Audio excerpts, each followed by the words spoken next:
Two teenagers walked into their own school with one mission: maximum carnage. But they never expected one student would charge straight at their guns. How many shooters do you have? Two. There's two, yeah. Why? He was making me give him a bunch of stuff, and then there's me. What happened next would save dozens of lives and destroy others forever. I was just supposed to watch it. Because there was only one who was going to let me live. May 7th, 2019, Douglas County, Colorado. Two students, 18-year-old Devin Erickson and 16-year-old Alec McKinney, had already made their choice. Today, their classmates would pay the price. Inside that school shooting in Colorado, the two suspects, both students, 9 students shot, one of them killed as he rushed the gunman. Children from kindergarten to 12th grade inside that school, their distraught parents waiting for word that they were safe. But they didn't count on Kendrick Castillo. The 18-year-old had once told his family something chilling. His family telling reporters that Kendrick once said if there was ever a school shooter, he wouldn't think twice about acting. When Erickson's gun jammed, Kendrick saw his moment. He charged. Two other students, Joshua Jones and Brendan Bialy, followed his lead. Kendrick saved lives, but he paid with his own. The aftermath was swift and brutal. Complete disregard for his own safety. He was immediately there to respond. He was immediately on the shooter, and he was ready to end the threat. 8 students wounded, 1 hero dead, 2 killers in custody. But here's where the story gets twisted. Erickson immediately threw his partner under the bus. How many shooters do you have? Two. There's two, yeah. Why? He was making me give him a bunch of stuff, and then there's me. I was just supposed to watch it. Because there was only one who was going to let me live. McKinney wasn't buying it. In court, he destroyed Erickson's victim act with surgical precision. I believe we share equal responsibility for everything that happened. Why? No one tried to stop anyone. No one forced anyone into this. We were both mutually agreeing. The families begged for mercy. Erickson's grandfather painted a picture of the real Devin. The Devin we knew was not the Devin you've heard about here today. He's a loving, caring, absolutely outstanding person. He made a big mistake, yes, but he's a great guy. His sister's words cut deeper. First off, I do want to give my sincere condolences to the victims and their families. I truly know that Devin fully regrets what happened on that tragic day. The Devin I know has always had a very kind heart. But the judge had heard enough sob stories. Erickson got life without parole. He'll die in prison. Everyone's pointed out this is a life without parole sentence, so you won't be completing this sentence.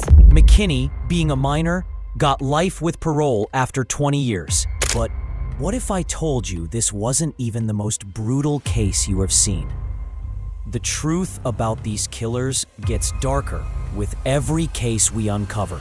If these cases are shocking you, hit that subscribe button because we're about to dive into something even darker. These stories will haunt you.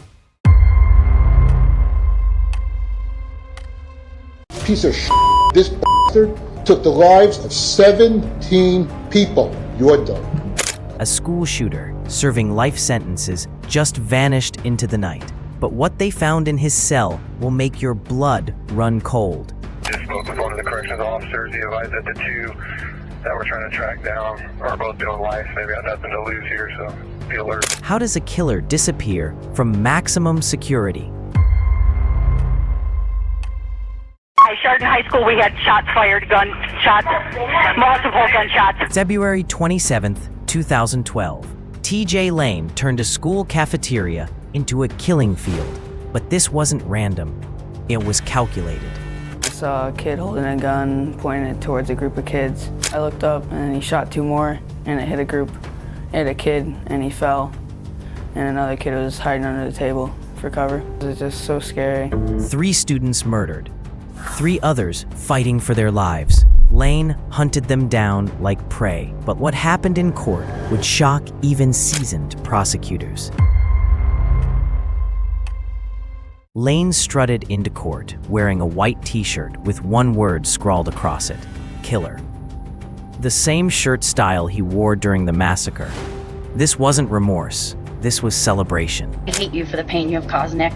You chased him down the hall and fired the last bullet that paralyzed him. As parents poured out their hearts, describing their children's final moments, Lane did something unthinkable. He laughed, while mothers wept over their dead children. This monster found it amusing. You're really lucky there's so many police in this room right now.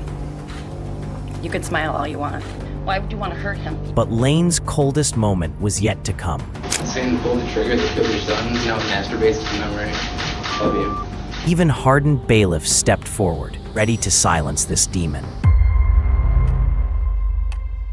This time it was Judge. First, the defendant's conduct was without any provocation. Second, it was extreme. He was relentless in his shooting. He repeatedly fired his gun at these victims in sequence, moving in the position. The better the aim, inflicted extreme injury, and he kept shooting. 3 life sentences without parole. Lane would die behind bars. Case closed. Justice served. But TJ Lane had other plans. 2 years later, chaos erupted at Allen Correctional Institution. A convicted killer had vanished into the night. Shooter on the loose right now. He escaped this evening from a prison. But how? Lane and 2 other inmates had spent weeks building an 11-foot ladder right under the guards' noses. They planned the impossible. Watch this security footage closely. You can see Lane and the other inmates making their desperate run for freedom. He did scale our perimeter fence. Just spoke with one of the corrections officers. He advised that the 2 that we're trying to track down are both doing life. They've got nothing to lose here, so be alert. The same killer who had terrorized a high school was now loose in the Ohio countryside. For 24 hours, Ohio held its breath. Where was TJ Lane? What was his plan? Then came the breakthrough. A tip, a sighting. I believe it's the young one, TJ Lane. He's in custody. The nightmare was over, but the question remained, how close had he come to killing again? TJ Lane will never see the outside world again. He's serving 3 consecutive life sentences in conditions designed for the most dangerous criminals in America. But here's what chills investigators to this day. Lane hadn't just escaped to run. He'd escaped to kill again.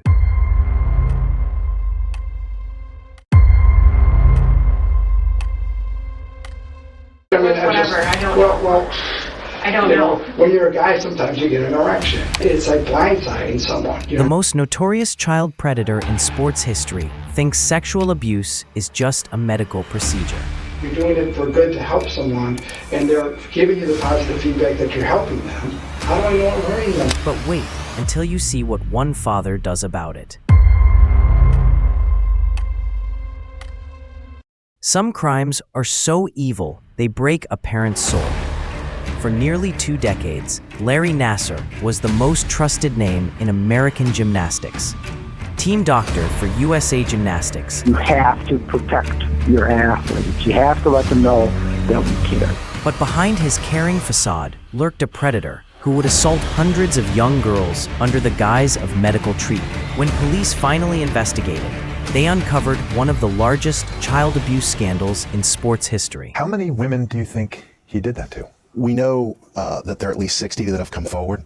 My best estimate is it's in the hundreds and possibly more. Hundreds of victims, some as young as 6 years old. Nassar had manipulated these young athletes into believing his abuse was legitimate medical care. Many were Olympic champions who trusted him completely. Case number 1. What specifically would he do? He would put his fingers inside of me, move my leg around. Case number 2. I had a hip problem, a very severe hip problem. He started massaging me, and he had asked me not to wear any underwear. And then he just continued to go into more and more intimate places. Even when caught, Nassar refuses to take responsibility. Instead, he blames his victims. I don't get it. Why didn't she say something if she was feeling violated in any way, shape, and form? There was no communication. Okay. This is classic predator behavior, manipulating children for years, then blaming them for not speaking up sooner. You don't have patient confidence and patient trust. You would have had my here how many times? Okay? With their parents there. But I'm obviously doing a doggone good job explaining things, okay? Because what? When more victims come forward, investigators confront Nassar with even more disturbing evidence. The reason I'm asking is that we did have another complaint. Really? Yeah. A young girl and her mother witnessed Nassar becoming sexually aroused while treating the child. Well, this is why I'm talking about this, because this young girl and her mother both observed this on more than one occasion during treatment. His response reveals the true nature of his crimes. Was arousal. It's. I mean, like it would be because of whatever. I don't know, but I'm not trying to. You know, whatever. I don't know. Well, I don't know. When you're a guy, sometimes you get an erection. It's like blindsiding someone. This isn't medical treatment. It's sexual gratification, using children's bodies. At sentencing, over 150 victims deliver powerful testimony about how Nassar destroyed their lives. What kind of a person has the audacity to sexually assault a child in front of their mother? These brave women describe years of abuse disguised as medical care. I will be out in the real world, thriving, empowering, and standing by others, while you rot in a prison cell the rest of your life. One victim's father committed suicide in 2016, unable to cope with failing to protect his daughter from this monster. You used my body for 6 years for your own gratification. That is unforgivable. You convinced my parents that I was a liar. My father and I did our best to patch up our tattered relationship before he committed suicide in 2016. The most devastating testimony comes from the mother of a victim who couldn't survive the trauma. In 2009, she took her own life because she couldn't deal with the pain anymore. When one father is given the chance to address Nassar directly, his request shocks everyone. Father, have a chance to say something. Go ahead, sir. You son. I would ask you to, as part of the sentencing, to grant me 5 minutes in a locked room with this demon. Judge Rosemary Aquilina denies his request for vigilante justice. But this grieving father has reached his breaking point. Would you give me 1 minute? You know that I can't do that. That's not how our legal system works. The father's pain is unbearable. His child was violated by this monster, and the legal system won't let him have his revenge. I want that stuff. Give me 1 minute with that. No one can behave like this. I want to make sure it's crystal clear. You haven't lived through it, lady. Judge Aquilina saves her harshest words for Nassar himself. Sir, you do not deserve to walk outside of a prison ever again. Sentence is severe, but fitting for such monstrous crimes. Sir, I'm giving you 175 years, which is 2,100 months. But for the hundreds of victims and their families, no sentence can undo the damage he caused. I'm gonna keep talking because I don't want to have to see you back here for this. You're saying you're gonna find out where I live at? Triple murder defendant just threatened a sitting judge in open court. But this is only the beginning of Bryce Rhodes' reign of terror. And wait until you see how far this case spirals out of control. Louisville, Kentucky, May 2016. Two teenage brothers are about to become victims of one of the most brutal murders in the city's history. 14-year-old Larry Ordway and 16-year-old Maurice Gordon are found dead in an abandoned lot. Their bodies tortured, stabbed, and set on fire. It looks like they're deceased and they've been burned. Those are kids. Those are kids. The monster responsible, 21-year-old Bryce Rhodes, known on the streets as Rambo. But he didn't work alone. Rhodes convinced two teenagers, 15-year-old Antoine Carter and 17-year-old Ja'Cory Taylor to help him commit unspeakable acts of violence. Where they run away to, like. Well, if we knew that, man, we wouldn't be here. Yeah. You know what I'm saying? I mean, I wish I could help. Knew where they was, you know. I don't. Initially, Rhodes plays innocent, but his teenage accomplice, Antoine Carter, can't live with what they've done. He tied him up or something. He tied his brother up. He made his brother sit in the bathroom. He made Maurice get on his knees and like beg for forgiveness. Carter's confession reveals the true horror. And like he put a toboggan over his head, and he put a rag in his mouth, and then he stabbed him. Rhodes tied up both brothers, forced them to beg for their lives, then systematically tortured them to death. What happens next? He puts them in crates, like the things that you put clothes in. The victims were stuffed into storage containers like garbage. At trial, Rhodes fires his attorneys and represents himself.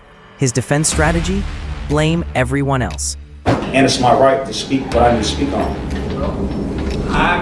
I don't know if y'all got some type of sexual relationship going on or what y'all got going on, but I'm definitely gonna speak my mind. Rhodes claims police planted evidence in his apartment during a search. The prosecution is known for falsifying and altering documents about evidence. According to Rhodes, detectives were led on a wild goose chase by lying informants. But the evidence against him is overwhelming. So detectives called for a search warrant and searched my home. They searched for hours. They applied Blue Star chemical solution all throughout the house. They looked and they found no such evidence of any type of crime. His desperate lies convince no one. But they do reveal something disturbing about his character. He'll say anything to escape responsibility. In fact, officers stated how clean the apartment was. They also stated that the carpet had clean solution on it, and yet nothing was still found when they applied Blue Star chemical reaction. Rhodes' behavior gets worse. During a heated exchange with his attorney, he spits directly at the man trying to defend him. Nice cheap shot. You a coward. Nice cheap coward. Rhodes appears at his next hearing, strapped to a restraint chair and wearing a spit mask. Rhodes, you can just bring him up right here. Why y'all have me come out like this for? I think you know why. What? You know exactly why. Now, listen, stop talking. But even physical restraints can't contain Rhodes' violent personality. Have been... Are you done? No, I'm done. You've been charged in the 4th degree. I'm going to keep talking because I don't want to have to see you back here for this. Judge Amber Wolf maintains her composure, but Rhodes has just crossed a line that can never be uncrossed. Where you live at? What you think at? None of that. I ain't do. So you're saying you're going to find out where I'm out? None of that. You got family, I'll be out. Throughout this circus, one person suffers in silence. Marie Wren, mother of the murdered brothers. But then another part of it is, if we have a concern, the pros and the cons. Ma'am, look at me, ma'am. She watches Rhodes laugh and make jokes while describing how her sons died. Finally, she snaps. A grieving mother attacks her son's killer.